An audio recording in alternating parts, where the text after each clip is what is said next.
only thing we have to fear is fear itself. The National Weather Service has issued a severe thunderstorm warning. Welcome to the Common Sense Practical Prepper Podcast, where prepping doesn't have to be complicated or expensive. Coming to you from a well-defended off-grid compound high in the mountains. Coming to you from his Florida room in Richmond, Virginia.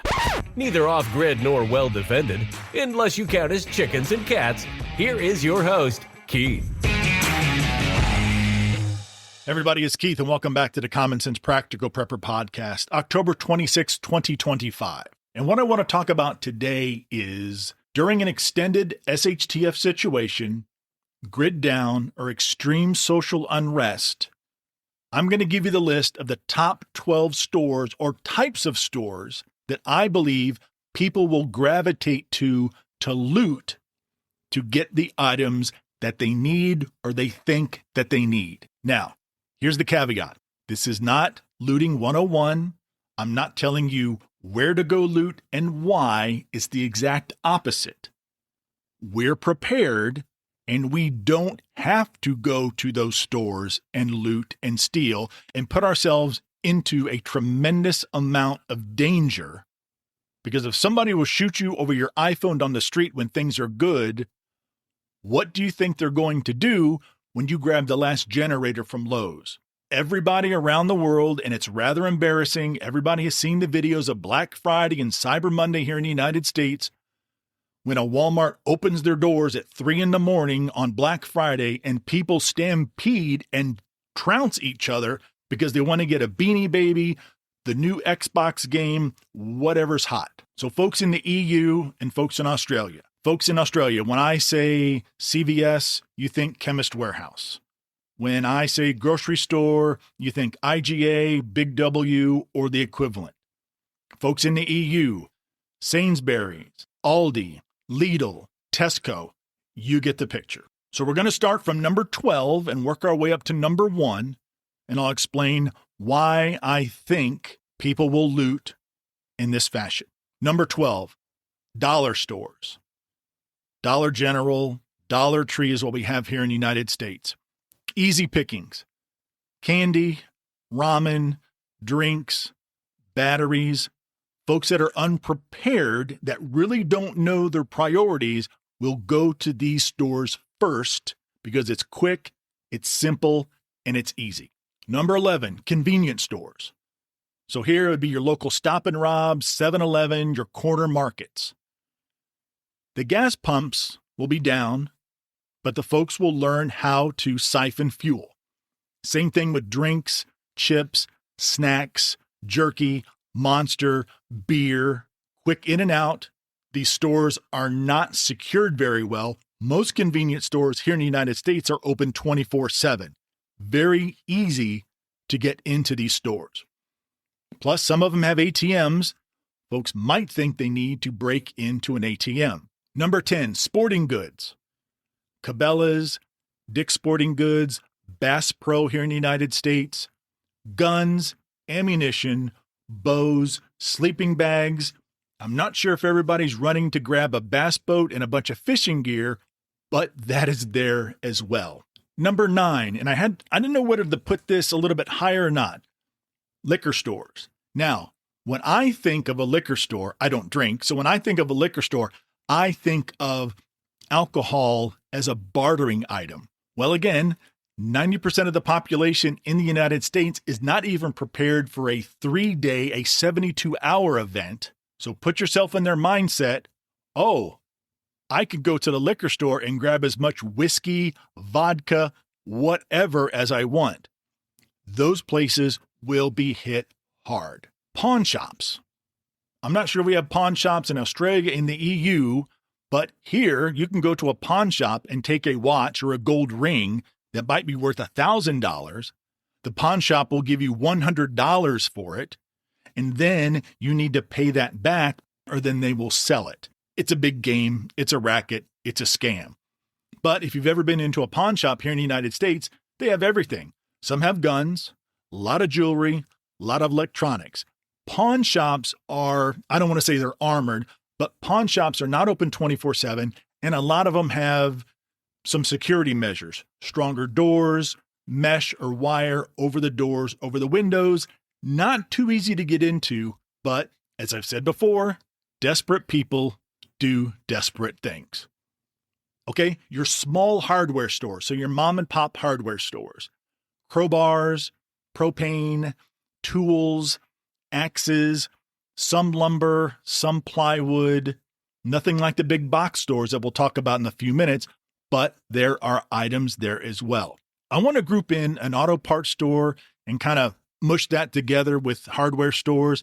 I think auto parts stores are going to be overlooked initially. In an extended situation, you need oil. What about if you have a car and you need parts for it? There are a lot of things in an auto parts store that you and I might think would be necessary during an extended situation. I think the unprepared folks would not necessarily be thinking that way. I'm going to do a separate podcast about things at an auto parts store that you might want to prep, although it's going to be kind of low on your list, but I think that might be worth exploring one of these days. Coin shops and precious metals come in at number 6. People will understand very quickly that paper currency is worthless. They want the gold, they want the silver, they want the coins, they want the bullion, anything they can get their hands on. Now, coin shops, most of them are fairly secure, but again, people want something, they're going to get it. Electronic stores, the big box stores for electronics, like here in the United States, Best Buy, Micro Center, CB radios, flashlights, solar chargers, not so much about PlayStations and Xbox and some DVDs, if they even sell DVDs anymore, since everybody's streaming. But people are not thinking correctly in situations like this. And you would be amazed at the people that will run in and grab the iPhones and a bunch of desktops and a bunch of laptops. What they're going to do with them, I'm not really sure, because in a grid down situation, if I need something to barter with, I'm not sure if I'm going to give them the latest MacBook for whatever they might have, but who knows? Pharmacies, CVS, Walgreens, antibiotics, first aid supplies, vitamins, supplements, painkillers. Now, what better place to go for someone who's looting to feed their habit or to be used as a bartering item? Hydrocodone, oxycodone, insulin can all be used to barter. We'll talk about that a different time. 3, your big box stores, Walmart, Costco, Target, everything under the sun from tortillas to tires. Number 2, gun stores, self-explanatory. Folks need to be armed in extended SHTF situations like this. They will go to the gun stores. Gun stores are secured. I can imagine the gun store owners will probably be sleeping at their gun store to try to keep people from stealing their guns and their ammunition. And at number 1, should not come as a big surprise, Home Depot, Lowe's. If you're in the Midwest, it's going to be Menards, because when the lights go out, all of a sudden everybody's a DIY survivalist and they need chainsaws, plywood, extension cords, tools, nuts, bolts, everything that's in these stores, propane tanks, grills. If you've been in these stores, they have everything that you need. Those places are going to be absolute mayhem. The CDC here in the United States, the Center for Disease Control, actually tracked looting injuries and deaths during Hurricane Katrina. Believe it or not, Walmart, Walgreens, and a lot of these stores, over 50% of post-disaster injuries and deaths happened while people were looting, being harmed and killed by other looters. 50%.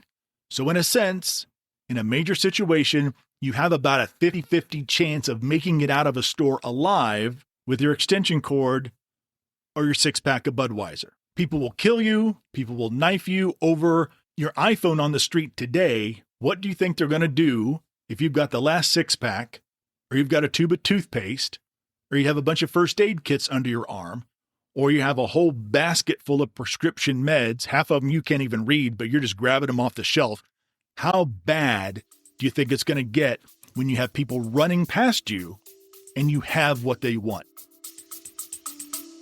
We'll be back after a quick break. Hey, Common Sense Practical Prepper listeners. Want reliable, long-lasting food for your preps? Augustin Farms has you covered with top-quality freeze-dried and dehydrated meals, veggies, meats, and more. Shelf-stable up to 25 years, made in the USA, and actually delicious. Great prices, even better product. Use my affiliate link in the show notes. Don't forget to use the coupon code PODCASTPREP at checkout for an extra 10% off. Stock up now and prep smart. Back to the show. Now, let's flip it around a little bit. That is not freedom. That is frenzy. We don't need to go to Walmart to get canned chili because guess what? We've got 30 jars already on our shelf in our pantry. We don't need to go to the international grocery and get a 50-pound bag of rice because, you guessed it, we are already prepared. We don't have to go to the precious metal shop or the coin store because we've been collecting silver, collecting gold over the years, whatever the situation might be, and we have sold maybe some of that silver or some of that gold since the prices have spiked, and now we have our reserve cash in our safe. When it comes to food, I don't need to go through all the lists that you need to have, but the idea is to have what we need so we don't have to go out there. Here's something else. I've talked about this before. In the event you are away from your home, you're at work, you're on the other side of town, and something hits, you need to have multiple ways back home. You need to have emergency communications. We don't have to go to Best Buy because we already have our radio. We don't have to go to a different store and grab a power bank, solar panels, because we're already prepared. Can you imagine the hundreds and hundreds, if not thousands, of Amazon warehouses, Walmart distribution centers, grocery store distribution centers? Can you imagine? I guess if I had to make a list, those distribution centers would have to be right up there with number one, with your Walmart, your Home Depot, your Lowe's, your Menards, that sort of thing. If you think Walmart has everything, can you imagine what a grocery store, a major grocery store chain distribution center would have? They have a frozen section, they have a cold food section, and then they have the stuff that does not have to be refrigerated. So think of a Walmart, think of a grocery store times 100. I can't even imagine how popular, I guess you could say, how popular those types of facilities are going to be in an SHTF situation. So remember, folks, we are going to be prepared. We do not have to put ourselves out there in danger when something like this happens. You've seen the videos. You've seen the riots that happen for much less of a situation. You've seen political rhetoric. You've seen what that can lead to, assassinations, assassination attempts. And these are just people that are saying things. These people still have power. They still have food. But in a situation like this, the government is not going to come help you. You can't call 911 if you go to a grocery store and you see a bunch of looting. Don't call 911. You need to get out of there. If you are on your way home and something kicks off, oh, I need a gallon of milk and some toilet paper. No, we're not going there because very soon after one of these SHTF situations hit, I would say within 12 to 18 hours, maybe 24 tops, people are going to think, holy crap, this isn't going away.